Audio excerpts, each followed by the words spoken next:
Morning everybody.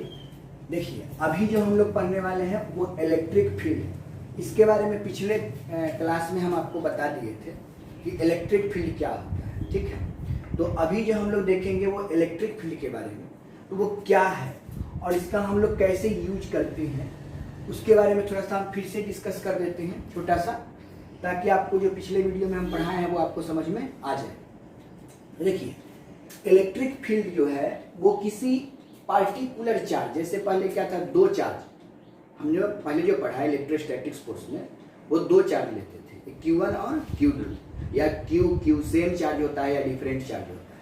लेकिन अभी जो हम लोग पढ़ेंगे इलेक्ट्रिक फील्ड, उस इलेक्ट्रिक फील्ड में केवल सिंगल चार्ज होगा, यूनिट चार्ज होगा और एक सिंगल चार्ज होगा। यानी पिछले वीडियो में मैंने आपको बताया कि अगर कोई चार्ज जो है Q चार्ज, ये या तो प्लस में होता है या फिर ये माइनस में होता है। तो प्लस चार्ज में जो होता है उसका इलेक्ट्रिक फील्ड जो होता है वह आउटवर्ड डायरेक्शन में होता है, इधर की ओर, बाहर की ओर। चार्ज जो होगा वो बाहर की ओर होगा, उसका जो फील्ड होगा वो आउटवर्ड डायरेक्शन में होगा, यानी कि वो बाहर की ओर दिखाई देगा। यानी कि जो चीज बाहर की ओर इंडिकेट करता है, यानी बाहरी एरिया को कवर करेगा, उसको हम लोग बोलेंगे पॉजिटिव चार्ज का इलेक्ट्रिक फील्ड, यानी electric field of positive charge. और जो अंदर की ओर कवर करेगा उसको बोलेंगे निगेटिव चार्ज का इलेक्ट्रिक फील्ड, ठीक है। यानी कि अगर कोई बॉडी इस चार्ज, पॉजिटिव चार्ज, इसी को हम लोग सोर्स चार्ज भी बोल सकते हैं, सोर्स चार्ज पिछले बार बता चुके हैं। और इस सोर्स चार्ज के पास कोई पॉइंट चार्ज होता है, यूनिट चार्ज। तो यूनिट चार्ज के रूप में हम कितना ले लेते हैं, 1। ये आपका यूनिट चार्ज हो गया, ठीक है। तो ये सोर्स चार्ज हुआ और ये आपका यूनिट चार्ज हुआ। तो सोर्स चार्ज और यूनिट चार्ज के बीच का जो फोर्स लगेगा, इलेक्ट्रोस्टैटिक्स फोर्स, इसी इलेक्ट्रोस्टैटिक्स फोर्स को हम लोग बोलेंगे इलेक्ट्रिक फील्ड इंटेंसिटी।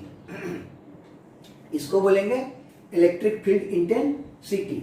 और केवल इस चार्ज के चारों तरफ के जो एरिया है, जिस एरिया में किसी ऑब्जेक्ट को रखने के बाद वो अट्रैक्ट हो जाता है या रिपेल हो जाता है, उस एरिया को बोलेंगे, ये जो एरिया हुआ, इस एरिया को बोलेंगे हम लोग इलेक्ट्रिक फील्ड, ठीक है।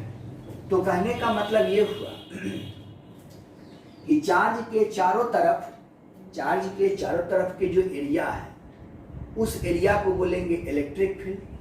और सोर्स चार्ज और यूनिट चार्ज के बीच जो लगने वाला फोर्स है उस फोर्स को इलेक्ट्रिक फील्ड इंटेंसिटी कहेंगे। तो जब पॉजिटिव चार्ज के साथ हो सकता है ये घटना, तो निगेटिव चार्ज के भी साथ हो सकता है। तो निगेटिव चार्ज में क्या होगा, इलेक्ट्रिक लाइंस ऑफ फोर्स जो होता है वो इनवर्ड डायरेक्शन होता है, अंदर की ओर। ये आपको ऑब्जेक्टिव क्वेश्चन में पूछता है कि पॉजिटिव चार्ज में इलेक्ट्रिक लाइंस ऑफ फोर्स का डायरेक्शन क्या होता था, आउटवर्ड डायरेक्शन, और निगेटिव चार्ज में जो होता है वह इनवर्ड डायरेक्शन, ठीक है। तो कहने का मतलब कि इतना दूर के ऑब्जेक्ट को क्या करेगा, खींच लेगा, ये खींच लेगा और ये धकेल देगा। तो खींचने का जो काम करेगा वो कौन करेगा काम, निगेटिव चार्ज। और जो धकेलने का काम करेगा वो कौन करेगा, पॉजिटिव चार्ज। अब देखिए यहाँ भी एक एरिया बन गया, ये यहाँ से यहाँ तक एरिया बने ना, एरिया बहुत कम दिखता है वहाँ, लेकिन हमको तो बोर्ड पे दिखाना है इसलिए बड़ा एरिया लिए हैं। बहुत कम दूर के ऑब्जेक्ट को यह अट्रैक्ट करता है या रिपेल करता है। तो ये जो आपका एरिया दिखा, उस एरिया को भी हम लोग यहाँ पर बोलेंगे इलेक्ट्रिक फील्ड। हाँ, और ये जो है ना इलेक्ट्रिक लाइंस ऑफ फोर्स है, ये जो लाइन जो खींच खींच के दिखा रहे हैं वो इलेक्ट्रिक लाइंस ऑफ फोर्स है, ठीक है, इलेक्ट्रिक लाइंस ऑफ फोर्स है। और ये इलेक्ट्रिक लाइंस ऑफ फोर्स जो चार्ज में होता है वह आपका इलिप्टिकल होता है, इलिप्टिकल।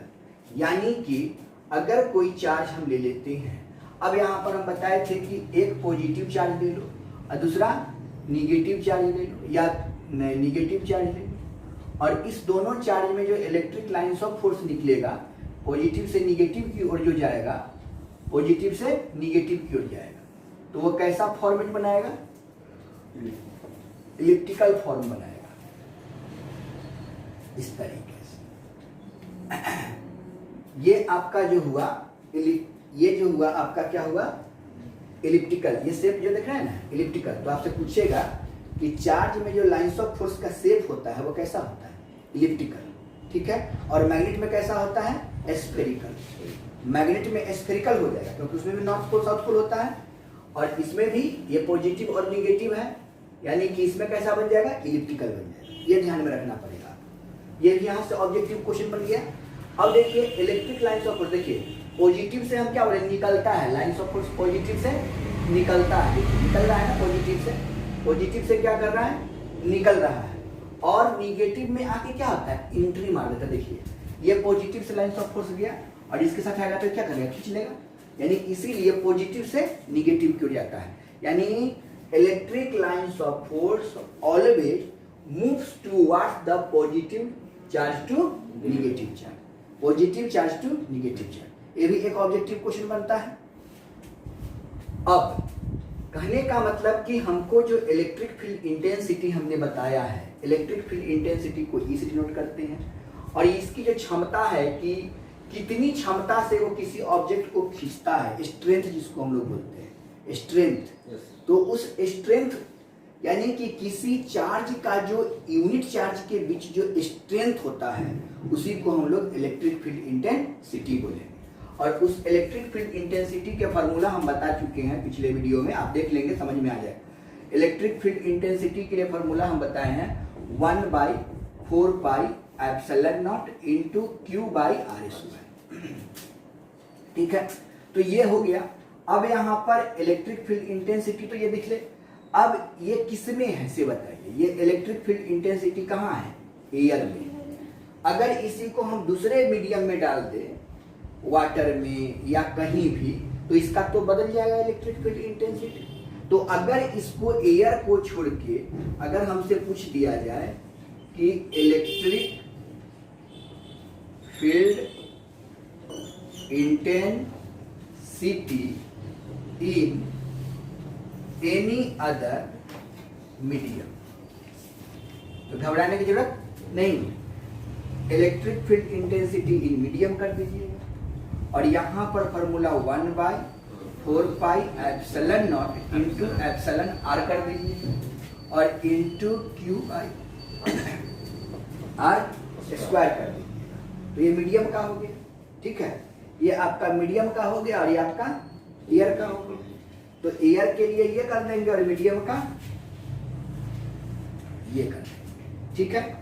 तो यहाँ पर अगर हम इसको इलेक्ट्रोस्टैटिक्स फोर्स के साथ जोड़ेंगे तो हम बताए थे कि electrostatics force in air, electrostatics force in air का फॉर्मूला क्या होता है? 1/4 epsilon naught into Q1 into Q या Q इंटू Q कर दीजिए बाई r²। तो अब यहाँ पर आप देखिए, यहाँ से यहाँ तक के वैल्यू किसका है? E का है।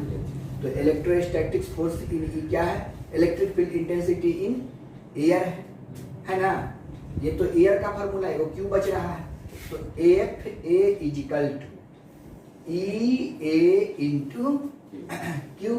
तो यहाँ से एक फॉर्मूला बन गया कि FA equal to EA into Q हो जाएगा। उसी तरीके से यहाँ से अगर हमको वैल्यू निकालना है EA का, तो EA इजिकल टू क्या हो जाएगा? FA यानी A for air divided by Q, और ये आपका फॉर्मूला बन जाएगा electrostatic force, electric field intensity in air का। मीडियम का निकालेंगे तो वही मीडियम वाली बात आ जाएगा, एप्सिलॉन r इसमें क्या होगा? बच जाएगा, है ना। एप्सिलॉन r बच जाएगा। तो यानी कहने का मतलब कि अगर हमको मीडियम की बात किया जाए, मीडियम की बात किया जाए तो ये फार्मूला किसका होता है? Electric field intensity in medium का। तो यहाँ पर हम क्या लिखेंगे? EM is equal to FM divided by Q लिखेंगे ना। अगर FM की बात किया जाए तो EM इंटू Q कर देंगे और ये फार्मूला हो जाए। तो इस तरीके से हम लोगों ने देखा कि कैसे क्या हो रहा है, ठीक है। अब यहाँ से ये तो आपको समझ में आ गया होगा। अब इसका यूनिट वगैरह हम बता चुके हैं कैसे लिखा जाता है। तो भाई ये मीडियम में है तो आपको अलग अलग चीज आपको दे सकता है। अब यहाँ से एक चीज आप देख सकते हैं कि यहाँ पर दो प्रकार के इलेक्ट्रिक फील्ड को शो कर रहा है। एक इलेक्ट्रिक फील्ड जो है अगर इस डायरेक्शन में अगर निकलेगा, सीधा डायरेक्शन में, अगर कोई चार्ज मान लीजिए ये है और यहाँ से इस तरीके से अगर निकलता है एक ही डायरेक्शन में और एक ही स्ट्रेंथ होता है, ठीक है। इलेक्ट्रिक लाइंस ऑफ फोर्स का डायरेक्शन और स्ट्रेंथ दोनों एक ही होता है, तो इसी को कहते हैं यूनिफॉर्म इलेक्ट्रिक फील्ड। और स्ट्रेंथ और डायरेक्शन दोनों बदला होता है, उसको बोलेंगे नॉन यूनिफॉर्म इलेक्ट्रिक फील्ड, ठीक है। यानी कि इलेक्ट्रिक फील्ड कितने प्रकार के होगा? दो प्रकार के। एक हो गया यूनिफॉर्म इलेक्ट्रिक फील्ड और दूसरा हो गया नॉन यूनिफॉर्म इलेक्ट्रिक फील्ड। तो जिस चार्ज का, समझे, जिस चार्ज के इलेक्ट्रिक लाइंस ऑफ फोर्स का डायरेक्शन और स्ट्रेंथ दोनों सेम होगा, ठीक है, दोनों सेम होगा, उसको हम लोग बोलेंगे यूनिफॉर्म इलेक्ट्रिक फील्ड, ठीक। और जिस चार्ज का इलेक्ट्रिक लाइंस ऑफ फोर्स का डायरेक्शन और स्ट्रेंथ दोनों अलग अलग होगा, चेंज होगा, डिफरेंट होगा, तो उसको हम बोलेंगे नॉन यूनिफॉर्म इलेक्ट्रिक फील्ड। तो इलेक्ट्रिक फील्ड कितने प्रकार के होगा? दो प्रकार के। एक हो गया आपका यूनिफॉर्म इलेक्ट्रिक फील्ड और दूसरा हो गया नॉन यूनिफॉर्म इलेक्ट्रिक फील्ड। अब हम लोग को electric field intensity at point charge पढ़ना है, ठीक है। उसके बारे में अभी आपको हम बता रहे हैं। चलिए, तो सबसे पहले हम लोग चर्चा करते हैं electric field intensity at point due to two charges. Clear है? कितने चार्जेज हैं? दो चार्जेज। तो अगर दो चार्जेज होगा तो आपको कैसे बनाना है वो देखिए। अब आपके दिमाग में बात आ रहा होगा कि सर दो ही चार्ज पे बनाइएगा। नहीं भाई मोरे, दो चार्ज नहीं, मैं n चार्ज को भी लेके बना सकता हूं। क्लियर है? जब दो चार्ज होगा तो दो चार्ज लेंगे, तीन चार्ज होगा तो तीन चार्ज लेंगे, n चार्ज होगा तो n चार्ज लेंगे। स्पष्ट है? बनाने के लिए इलेक्ट्रिक फील्ड इंटेंसिटी देखने के लिए आपको क्या करना होगा वो सबसे पहले समझा देते हैं। सबसे पहले आप लोग दो चार्ज लेंगे। अगर दो चार्ज के बारे में पूछेगा तब, तीन चार्ज के बारे में पूछेगा तो तीन चार्ज लेंगे और उस तीन चार्ज को या दो चार्ज को या n चार्ज को सबसे पहले x प्लेन और y प्लेन में कहीं भी रख देंगे। कहाँ रखेंगे? x प्लेन और y प्लेन में कहीं भी रख देंगे। स्पष्ट हो गया? तो हम लोग यही बनाते हैं, एक x प्लेन, दूसरा y प्लेन। क्लियर है? इसमें दो चार्ज जो आपने लिया है, ये जरूरी नहीं है कि तनका बड़ा तनका छोट, जहां मन है तहां आप उसको रख दीजिए। तो मैंने Q1 को यहां रखा, Q2 को यहां रखा। क्लियर है? Q1 और Q2 को हम लोग जहां पे रखेंगे, समझे, वहां से और जो यूनिट चार्ज ले रहे हैं या सोर्स चार्ज ले रहे हैं या चाहे कुछ नहीं ले रहे हैं, समझे, ओरिजिन से, सिंपल बात है, ओरिजिन कर दीजिए, इसको ज्यादा कंफ्यूजन हो रहा है।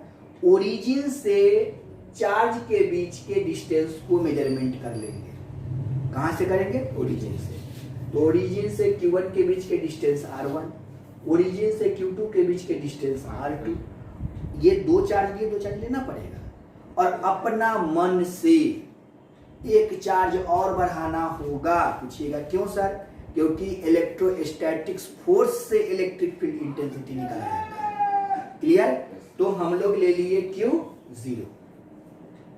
लेने के बाद, समझ रहे हैं, लेने के बाद क्या करेंगे वो समझिए। हमको ये R1 पता हो गया, डिस्टेंस R2 पता हो गया, और Q0 के बीच के डिस्टेंस जो है वो मैंने R लिया। आप R0 भी कहीं कहीं लिखा रहेगा तो टेंशन नहीं लीजिएगा। जैसे कि Q1 है तो R1 लिखा, Q2 है तो R2 लिखे, और यहाँ Q0 है तो आपका तो अधिकार बनता है R0 लिखने का। लेकिन R0 लिखिए तैयो, नहीं लिखिए तैयो, आपको हम रोकने जाने नहीं रहे हैं, हम रोक नहीं रहे हैं आपको। उसके बाद हम लोग Q1 से Q0 के बीच, Q2 से Q0 के बीच, अगर मान लीजिए कि Q3 होता तो Q3 से Q0, Q4 होता तो Q4 से Q0, Q5 होता तो Q5 से Q0, सबको हम लोग जोड़ देते हैं। ठीक है, जोड़ने के बाद हम लोगों के पास Q1 और Q2 के बीच का डिस्टेंस मिल रहा है, Q2 और Q3 के बीच, Q2 और Q0 के बीच का डिस्टेंस निकल रहा है। इस पर जो इतना इलेक्ट्रोस्टैटिक्स फोर्स लागू होगा उसको F1 बोलेंगे, इस पर जितना इलेक्ट्रोस्टैटिक्स फोर्स लागू होगा उसको F2 बोलेंगे। समझ गए? तो F1 यहाँ से निकल जाएगा, F2 यहाँ से निकल जाएगा। ठीक, तो Q1 और Q2। अब यहाँ पर कहिएगा कि ये तो डिस्टेंस x आप माने हो, लेकिन x है कितना? तो law of vector addition, law of vector addition के बारे में आपको हम पढ़ाए हैं कि अगर ये डिस्टेंस अगर a है और ये डिस्टेंस b है और इसको जोड़ने के लिए कहता है तो ये वेक्टर r हो जाता है। तो हम किसको किसको जोड़ते हैं कि vector a plus vector b equal to vector r। Clear? मतलब एक का हेड और दूसरे का टेल होता है, वो एक साथ जुड़ता है, और टेल जिस वेक्टर के साथ होता है उसको हम लोग रिजल्टेंट कहते हैं। क्लियर? तो अब यहाँ पर सिचुएशन देखिए, ये इसका क्या है? हेड है, ये इसका क्या है? देखिए टेल है ना, ये वाला पूंछ, ये इसका क्या है? पूंछ है।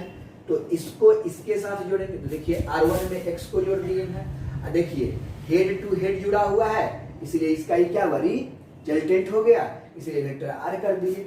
अब ये प्लस में है तो भाई साहब हो जाएगा, क्या हो जाएगा? माइनस में हो जाएगा, यानी vector x equal to r minus r1। उसी तरीके से इसको जोड़ के देखिए, R2 का ये क्या हुआ? हेड, और ये जो y है उसका ये क्या हुआ? टेल हुआ, यानी कि R2 plus y is equal to r। तो यहाँ पर वही देखिए, R2 plus y is equal to r, तो vector y is equal to, यहाँ पर हम लिख दिए r माइनस R2, क्योंकि प्लस में तो जाके माइनस में हो गया। अब ये डिस्टेंस बदल गया, ये डिस्टेंस बदल गया, और दोनों डिस्टेंस जब बदल गया तो हम इलेक्ट्रोस्टैटिक्स फोर्स बिटवीन Q1 और Q0 निकाल देंगे। तो देखिए electrostatics force between Q1 and Q0, तो इलेक्ट्रोस्टैटिक्स फोर्स का फॉर्मूला होता है 1/4πε0 into Q1 into Q0 by x square, क्योंकि ये डिस्टेंस को हम x माने हैं तो यहाँ पर x स्क्वायर कर दिए, और x का मान यहाँ से हम निकाल चुके हैं ये वाला, तो इसी x के मान को यहाँ पर रख दिए, तो हमारा डिस्टेंस इलेक्ट्रोस्टैटिक्स फोर्स F1 निकल गया। अब इसको इंटेंसिटी बनाना है, तो हम क्या बताते थे कि जो चार्ज से हम लोग मेजरमेंट करते हैं उसी चार्ज से हम लोग डिवाइड कर देते हैं। तो Q0 से मेजरमेंट करना है, इसलिए Q0 से डिवाइड कीजिएगा। अगर यहाँ पर Q0 न लिख के 1 लिखते तो 1 से डिवाइड करते, समझे? जो यहाँ रहेगा ना उसी से हम लोग डिवाइड करेंगे। तो Q0 है तो Q0 से डिवाइड करेंगे, E1 का मान निकल गया। अब मेरे पास कौन बच गया? Q2 और R0। तो क्या लिखेंगे? Electrostatics force between Q2 and Q0। तो Q2 इलेक्ट्रोस्टैटिक्स फोर्स F2 हो गया 1/4πε0 into Q2 into Q0 by y square, क्योंकि इस डिस्टेंस को आप y माने हो तो y स्क्वायर कर दिए, और y के वैल्यू यहाँ देखिए क्या लिखा हुआ ये वाला, तो इसके मान को हम यहाँ पर रख दिए, और यहाँ पर निकल गया F2। अब F2 को भी बनाना है हमको E2, तो E2 कैसे बनाएंगे वो देख लीजिए। E2 equal to 1/4πε0 Q1 into Q0, R0 से भाग देंगे, कट गया, और ये हमारा U2 निकल गया। तो इस दोनों के द्वारा जो नेट इलेक्ट्रिक फील्ड इंटेंसिटी निकला, तो नेट इलेक्ट्रिक फील्ड इंटेंसिटी निकलेगा E net equal to E1 plus E2, और E1 का मान हमको पता है, E2 का मान पता है, इसको लिख दीजिएगा। समझ गए? इसी फॉर्म को हम लोग बोलते हैं प्रिंसिपल ऑफ सुपरपोजिशन। इसी फॉर्म को हम लोग बोलते हैं प्रिंसिपल ऑफ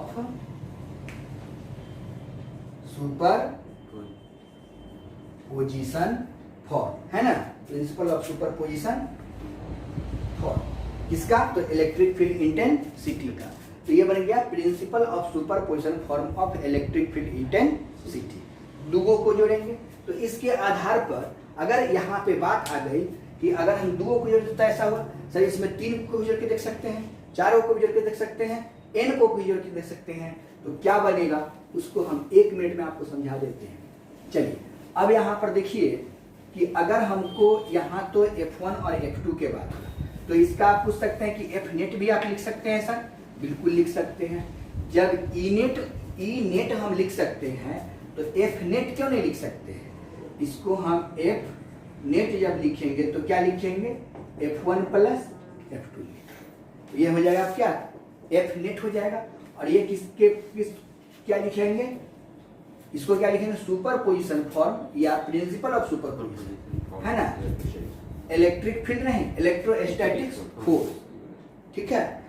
इसको वेक्टर फॉर्म में लिखिएगा तो एफ नेट पर वेक्टर का चिन्ह लगा दीजिएगा, vector F1 plus vector F2 लिख दीजिएगा, है ना? तो इसी को हम बोलेंगे प्रिंसिपल ऑफ सुपरपोजिशन फॉर्म, ठीक है। Principal of superposition form of electrostatics force, ठीक। और इनेट को बोलेंगे, अगर इनेट को आप वेक्टर फॉर्म में लिखिएगा तो क्या लिखिएगा? E net equal to E1 plus E2। अगर ई नेट अगर आपसे पूछा जाए कि ई नेट इजिकल टू कितना होगा तो लिख देंगे E net is equal to E1 plus E2। और इसको क्या पढ़िएगा? इसको पढ़िएगा principle of superposition form of electric field intensity, ठीक है। तो ये जो निकला वो किसके लिए निकला? दो चार्ज के लिए। अब यहीं पे पूछ देगा कि electric field intensity at any point due to two charges न करके यहाँ पर क्या लिख सकता है? n charges, 3 charges, 4 charges. तो हम लिख देते हैं डायरेक्ट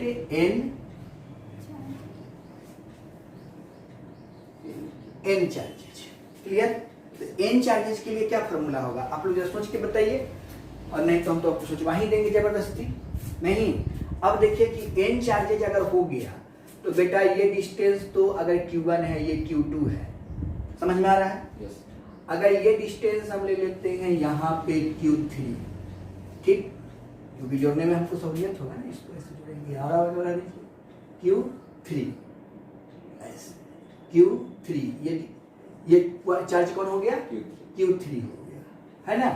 और इसको हम लोग लेते हैं Q4, ठीक है।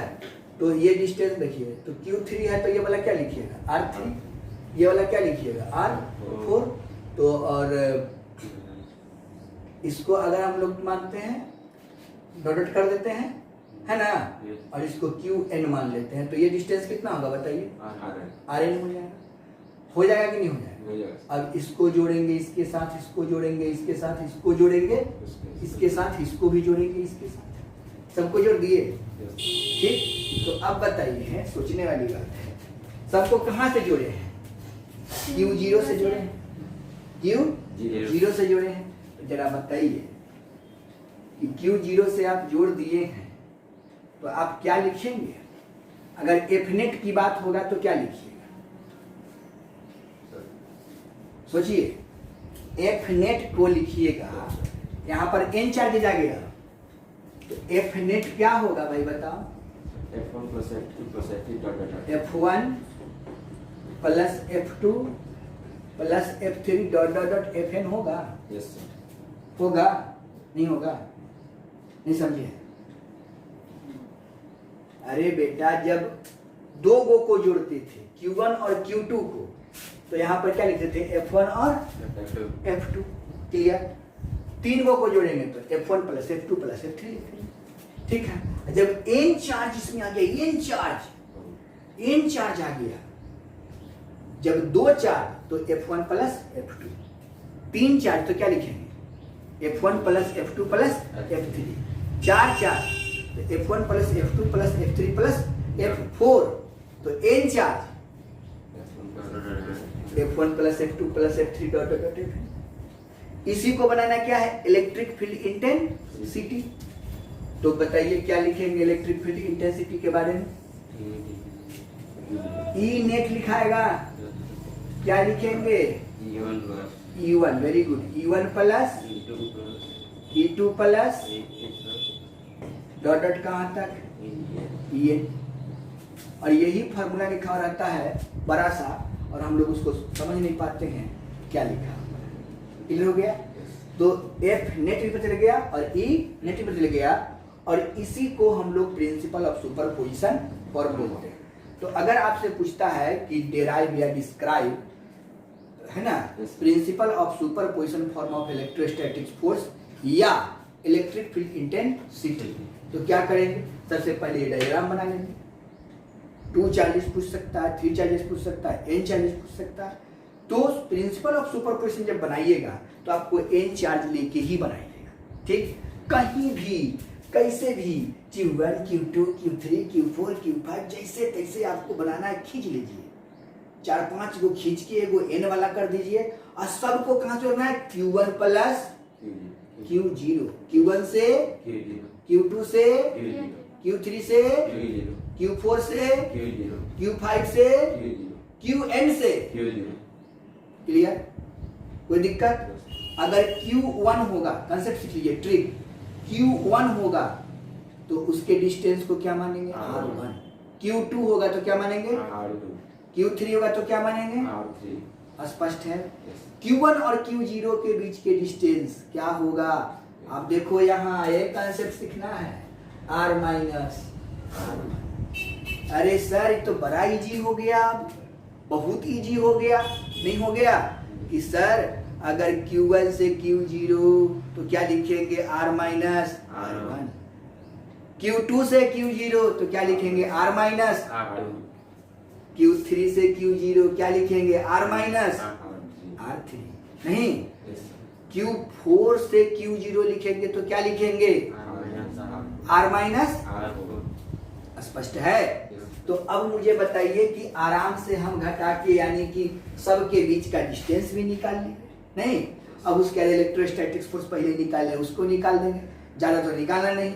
एक R1 के लिए निकाल दीजिए, R2 के लिए निकाल दीजिए, R3 के लिए निकाल दीजिए, R4 के लिए, सिमिलरली Rn के लिए भी निकल जाएगा। एक को मानिएगा x, दूसरे को मानिएगा y, तीसरे को मानिएगा z, चौथे को मानिएगा अल्फा, और सबके लिए x का मान निकालिएगा तो लिखिएगा R माइनस R1, y का लिखिएगा तो R माइनस R2, z को मानिएगा तो R माइनस R3, अल्फा को मानिएगा तो R माइनस R4, और dot dot dot R minus Rn। हो गया? आप पहला डिस्टेंस निकालिएगा। पहला electrostatics force 1/4 pi epsilon not Q1 into Q0 divided by x square. x का मान निकाले हैं, रख दिए हैं। उस तरीके से F2 का निकालिएगा, F3 का निकालिएगा, F4 का निकालिएगा, डॉट डॉट Fn का निकाल दीजिएगा। स्पष्ट हो गया? उसके बाद सबको अगर principal of superposition form of electric field intensity पूछेगा, सब में Q0 से भाग दे दीजिएगा। अगर नहीं पूछेगा, principal of superposition of electrostatics force पूछेगा तो F नेट लिखिएगा, और F नेट लिख के सबको क्या कीजिएगा? जोड़ दीजिएगा। और जोड़ने के बाद आपको रिजल्ट क्या आ जाएगा? Vector F net equal to F1 plus F2, sorry vector में लगा दीजिएगा, vector F1 plus vector F2 plus vector F3 dot dot dot vector Fn लिख दीजिएगा। F net is a form of principle of superposition form of electrostatics force. और ये हो गया, ठीक है? अगर इलेक्ट्रिक फील्ड इंटेंसिटी के बारे में पूछेगा तो E नेट लिख दीजिएगा, और लिख दीजिएगा principal of superposition form of electric field intensity. तो आपने प्रिंसिपल ऑफ सुपरपोजिशन फॉर्म के बारे में तो आपने समझ गया क्या होता है। तो एक चार्ज के अलावा बहुत सारे चार्जेज के बीच, बहुत सारे चार्जेज को मिलने से, बीच नहीं, बहुत सारे चार्जेज के मिलने से जो इलेक्ट्रोस्टैटिक्स फोर्स उत्पन्न होगा या इलेक्ट्रिक फील्ड इंटेंसिटी उत्पन्न होगा, उसी को हम F नेट या E नेट कहेंगे। और वही F net principal of superposition बनेगा और principal of superposition form of electric field intensity बनेगा। स्पष्ट हो गया? यानी सुपरपोजिशन का मतलब होता है ऐड करना। मेरे हिसाब से ये लग रहा है कि सबको एक साथ मिला के, और जो आपका इलेक्ट्रिक फील्ड इंटेंसिटी, सोच के देखिए, जरा सोचिए कि अगर एक चार्ज है तो इलेक्ट्रिक फील्ड मान लीजिए कि इतना दूर में कवर करता है, एक चार्ज, वहीं पर 2 चार्ज मिला दीजिए तो उसका कैपेसिटी, इंटेंसिटी, क्षमता, स्ट्रेंथ बढ़ जाएगा। 3 मिला दीजिए और बढ़ जाएगा, 4 मिला दीजिए और बढ़ जाएगा, 5 मिला दीजिए और बढ़ जाएगा। और ये जो बढ़ने के साथ साथ जो एक बार निकलेगा 5 गो से, वही कहलाएगा सुपरपोजिशन। 10 से निकलेगा कहलाएगा सुपरपोजिशन, n से निकलेगा कहलाएगा सुपरपोजिशन। तो ये आपका सुपरपोजिशन फॉर्मूला है। क्लियर है? नेक्स्ट देखते हैं।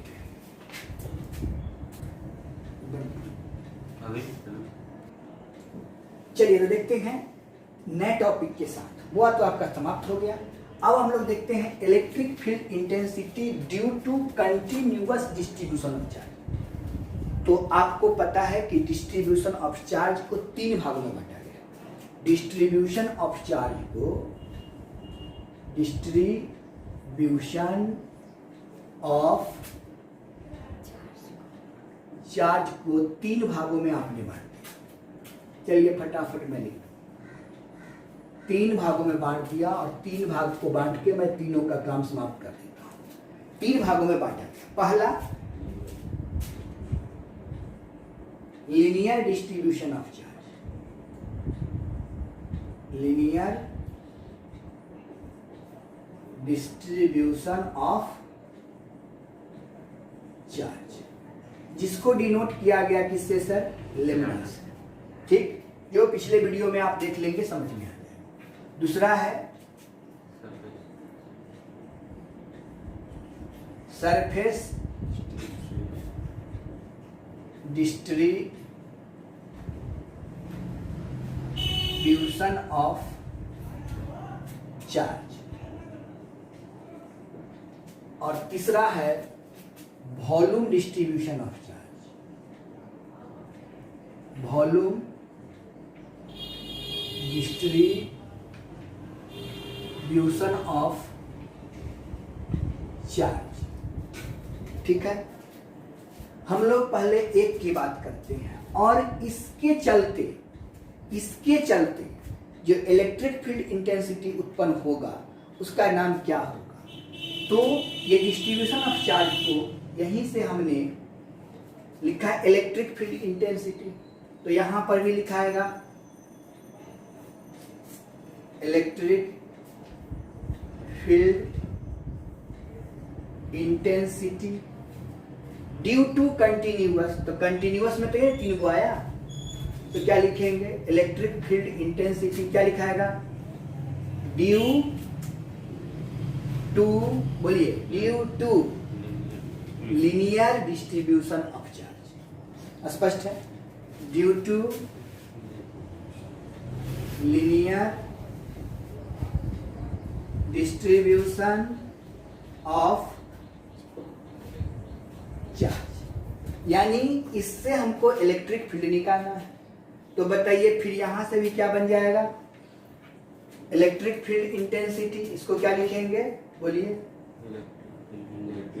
Electric field intensity due to, यहां लीनियर था, देखिए लीनियर था, लीनियर लिखे। यहां पर क्या है? सरफेस है, तो यही बात लिखा जाएगा, सरफेस डिस्ट्रीब्यूशन ऑफ चार्ज। यानी कि डिस्ट्रीब्यूशन ऑफ चार्ज के चलते इलेक्ट्रिक फील्ड इंटेंसिटी जो निकलेगा वह 3 रूप में निकलेगा।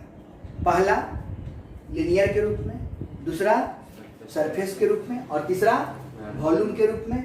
यानी कि यहीं से इसको 3 भागों में बांटा गया। पहला ये भाग, दूसरा से दूसरा निकाले, और तीसरा से तीसरा निकाले, और ये आपको लिखने आता है। अब हम लोग इसके बारे में समझते हैं। तो यहाँ पर क्या है कि हम लोग जानते हैं कि अगर यह कोई एल लेंथ का वायर है, एल लेंथ के वायर है, तो एल लेंथ के वायर में आप देख सकते हो कि इसमें बहुत सारा इलेक्ट्रॉन भरा पड़ा है। तो एल लेंथ के वायर में जो बहुत सारा इलेक्ट्रॉन भरा पड़ा है, उस सारे इलेक्ट्रॉन को मिलाएंगे तो क्या बन जाएगा? चार्ज बन जाएगा। और यही चार्ज को किसे डिनोट करते हैं, क्यू से डिनोट करते हैं। तो हम लोगों ने देखा है कि लीनियर डेंसिटी ऑफ चार्ज मतलब lambda equal to Q by L, पहले पढ़ चुके हैं। तो lambda equal to Q by L हो गया, और इसको भाई मोरे डिनोट करते हैं सिग्मा से, ठीक है। तो lambda equal to Q by L हो गया। तो अब बताइए, hence lambda equal to D Q बटा डी एल भी लिख सकते हैं। तो यहाँ से अगर हमको चार्ज मिल जाए तो इलेक्ट्रिक फील्ड आराम से मिल जाएगा। तो क्रॉस मल्टीप्लिकेशन गुना करोगे तो lambda into D L equal to क्या मिल जाएगा, डी क्यू मिल जाएगा। तो हमको क्या चाहिए, इस एल लेंथ के चलते जिसमें चार्ज है उसके लिए इलेक्ट्रिक फील्ड इंटेंसिटी जो निकलेगा उसको EL पढ़ेंगे। तो आखिर EL इजिकल टू कितना होगा, तो EL का फॉर्मूला जानते हैं। तो EL इजिकल टू क्या होगा, यही आपसे पूछ रहा है। तो हम लिखेंगे कि सिंस E इजिकल टू क्या फॉर्मूला जानते हैं, 1/4 pi epsilon naught into Q by R square, यही ना, यही फॉर्मूला है। तो अब बताइए कि यहाँ पर EL अगर निकालेंगे तो Q क्या बन गया है, DQ, E बन गया है, Q बन गया है DQ। तो 1/4 pi epsilon naught into DQ बटे R स्क्वायर। और DQ के जगह पर मन अगर करता है कि हम लेमडा DL रखते तब भी कोई फर्क पड़ने वाला नहीं है। तो EL equal to 1/4 pi epsilon naught into, यहाँ पर क्या लिखा जाएगा, लेमडा इंटू DL बटा R स्क्वायर।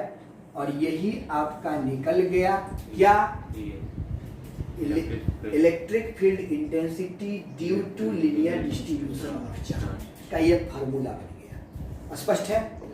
अब बताइए कि सरफेस डेंसिटी ऑफ चार्ज की बात अगर हम करते हैं तो सरफेस में क्या होगा, यहाँ पर कोई यह एक रेक्टेंगल बना लीजिए, स्क्वायर बना, जो बनाना है बना लीजिए। यहाँ आपको क्या बन जाएगा, एक एरिया बन जाएगा। एरिया कवर कर लिया ना, तो यह एरिया में बहुत सारा चार्ज होगा, है ना। तो एरिया में बहुत सारा चार्ज होगा, तो इस चार्ज को निकालेंगे तो क्या बन जाएगा, क्यू बन जाएगा। पिछले वीडियो में हम बता चुके हैं। तो यहाँ पर भी हम लोग क्या लिखेंगे कि सिंस फार्मूला क्या जानते हैं, sigma is equal to Q by surface है, क्या है, सरफेस है, इसलिए एस से भाग दे देंगे। तो इसको लिखेंगे कि hence Q sigma is equal to D Q बटा डी एस। तो यहाँ से भी डी क्यू का मान निकाल लीजिए, सिग्मा इंटू डी एस। तो इसका क्या निकालना है, देखो बेटा हमको निकालना है ई एस। तो ई का फॉर्मूला क्या जानते हो, ई का फॉर्मूला वही 1/4 pi epsilon naught into Q by R square. तो ई एस इजिकल टू क्या हो जाएगा, 1/4 पाई एप्सिलॉन नॉट, ठीक है। एस जब लग जाएगा तो क्या बन जाएगा, डी क्यू, क्यू क्या बन जाएगा, D Q by R square. तो इस डी क्यू के जगह पर आप क्या लिख सकते हो, 1/4 pi epsilon naught sigma into D S by R square, और यह फॉर्मूला बन जाएगा। बोले कोई दिक्कत है। अब बताइए अगर हम वॉल्यूम वाली बात करें जाए तो लैंग्वेज लिख ही लीजिएगा आप लोग, और वॉल्यूम वाला बात करेंगे तो क्या करेंगे, बताइए। सिंपल बात है, हम लोग पढ़े हैं वॉल्यूम डिस्ट्रीब्यूशन ऑफ चार्ज को डिनोट करते हैं रो से। किसे डिनोट करते हैं, रो से।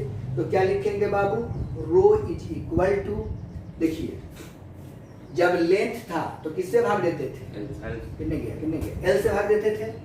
जब सरफेस था तो किससे भाग दिए, एस से।